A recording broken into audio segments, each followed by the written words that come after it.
రెక్కలు ముక్కలు చేసుకొని నానా కష్టాలు పడి పంట పండిస్తే ఇప్పుడు ఆ పంటకు గిట్టుబాటు ధర కూడా రావడం లేదని అన్నదాతలు ఆవేదన చెందుతున్నారు. అప్పులు తెచ్చి పెట్టుబడులు పెట్టి ఆరుగాలం కష్టపడితే చివరకు కన్నీరే మిగిలేలా ఉందని రైతన్నలు బాధపడుతున్నారు. రేగొండ మండలంలోని మిర్చి రైతుల కష్టాలపై ప్రత్యేక కథనం.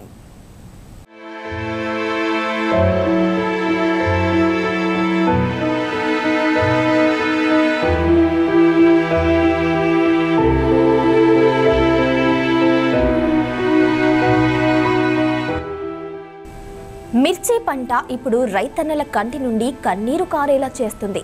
ఎన్ని కష్టాలు ఎదురైనా అప్పులు తెచ్చి పెట్టుబడులు పెట్టి పంట పండిస్తే కనీసం గిట్టుబాటు ధర కూడా రావడం లేదని అన్నదాతలు ఆవేదన వ్యక్తం చేస్తున్నారు.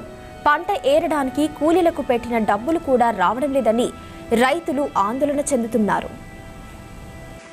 మేము రైతులము అది తోట పెట్టినాం, తోటకు గిట్టుబాటు ధర లేదు.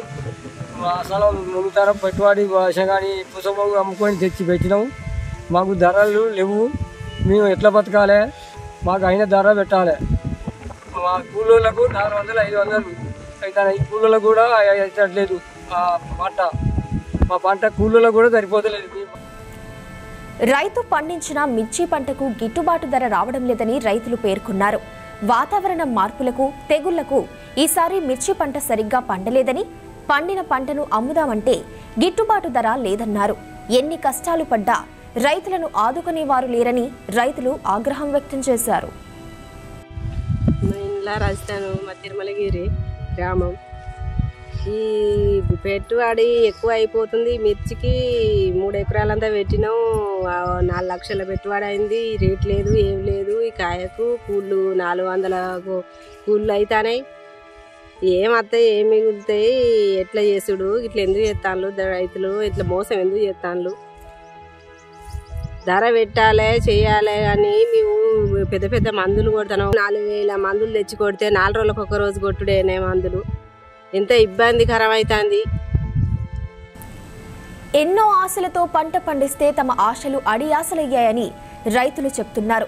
మిర్చి పంటకు కొట్టిన మందులకు డబ్బులు ఎక్కువగా ఖర్చయ్యాయని, కనీసం కూలీల డబ్బులు, పెట్టుబడి డబ్బులు కూడా వచ్చే పరిస్థితి లేదని అన్నదాతలు బాధపడుతున్నారు.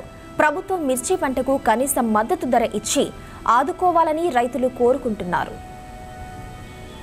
దీనికి తక్షణమే ప్రభుత్వం స్పందించి ఇప్పుడు 15,000, 18,000 అని రేటు ప్రకటిస్తూ ఉన్నారు. కానీ రైతుల కాడికి వచ్చేసరికి కనీసం 12,000 రూపాయలు, 10,000 రూపాయలు కూడా పెట్టలేని పరిస్థితిలో ఇప్పుడు ప్రైవేట్ వాళ్ళ లేకపోతే గవర్నమెంట్ ప్రకటిస్తుందో దాన్ని ఏం అర్థమైతలేదు.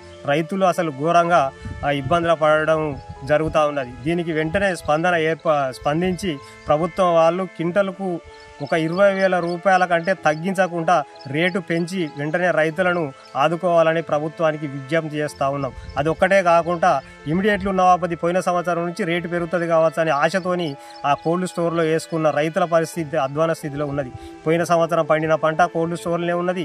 రేటు పెరుగుతారనే ఉద్దేశంతో ఈ సంవత్సరం పండిన పంటకు బయట నుంచి పెట్టుబడిదారుల నుంచి పెట్టుబడులు తీసుకురావడం జరిగింది. ఈ పెట్టుబడులు ఆ పెట్టుబడులు ఎక్కువ కావడం వల్ల రైతులు ఆత్మహత్యలకు గురి కావాల్సిన పరిస్థితి దగ్గర ఆసన్నమైంది. కాబట్టి ఇప్పుడు ప్రస్తుతం ఉన్న ప్రజాపాలన అని చెప్పుకున్న కాంగ్రెస్ గవర్నమెంటు ప్రజల పక్షాన్ని నుంచి వెంటనే ఆలోచించి ప్రజలకు న్యాయం జరగడం కోసం పండించిన పంటకు గిట్టుబాటు ధర 20,000 కంటే తగ్గకుండా ఏర్పాటు చేయాలని ప్రభుత్వాన్ని విజ్ఞప్తి చేస్తూ ఉన్నాం.